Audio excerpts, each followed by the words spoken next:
All right, everybody. This is John Oxley from Huntington Physical Therapy, doing my Friday tip of the week. Today, I'm honored to have Dr. Stan Tao from Scott Orthopedic. We are going to basically follow up with the discussion that I had with Mark last week. We talked about knee arthritis, and this week I wanted to bring on Dr. Tao. We're going to talk a little bit more about what are the surgical options and what can an orthopedist offer you that a physical therapist really can't, to give you an idea of what options you have. So we'll get right into it. Tell us about arthritis and what you're thinking about with patients when they come in with knee pain in their 50s and 60s. Well, there's a lot more people being more active, and it's taken them to their middle age years where they're doing more and more things. And so we are seeing arthritis as more of a problem for joints, the knee specifically.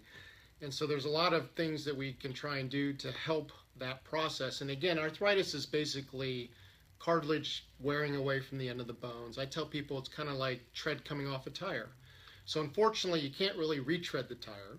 So you got to try and find ways to try and make that patient function and be able to do what they want to do.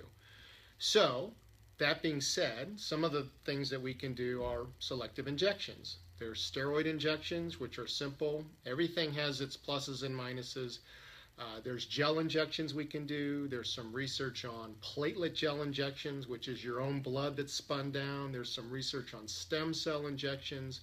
Again, nothing really that's going to cure the problem, but can provide relief so that people can get along and do what they want to do until the shot wears off. There's oral medications, topical medications.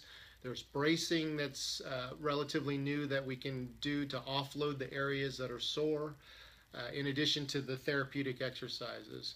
And there's a whole slew of more surgical solutions that we really didn't have maybe 10 or 15 years ago that can keep an active patient active without actually having to do replacement surgery.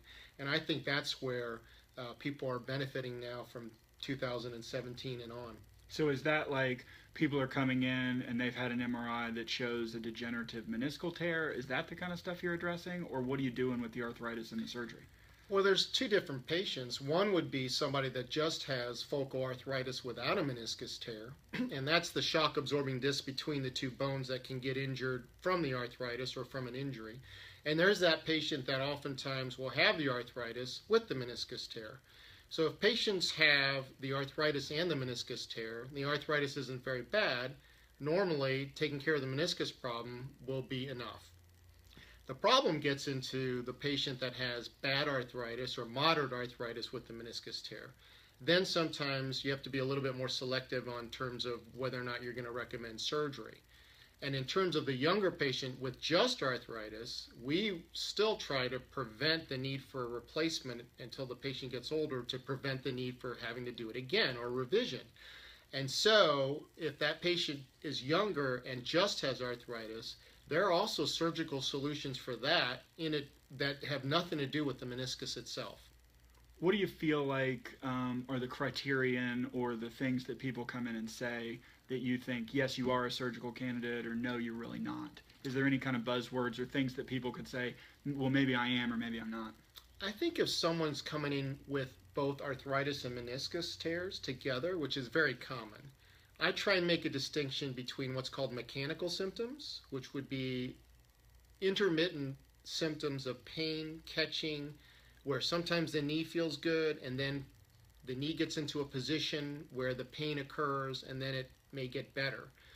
That patient typically does better with the surgery for the meniscus than somebody that potentially comes in with, my knee hurts all the time, it's not associated with mechanical locking or catching, it's worse at the end of the day without any relieving factors. That to me would point more towards the arthritis being more of the problem, and I may hold off on surgery for the meniscus in that patient and try and maybe direct more of the treatment to the arthritis. Anything else you feel like people need to know about knee arthritis, things that you offer that we haven't talked about so far?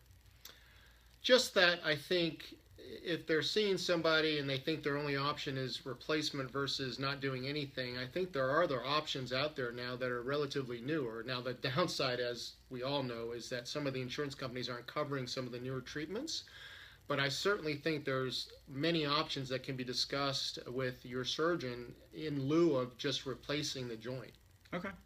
Well, hopefully that was helpful. A little, elaboration on what we talked about last week with knee arthritis. If you have any questions, you can send them to me at our Facebook page. You can contact Dr. Tao at Scott Orthopedic. He'd be happy to help you out and answer questions.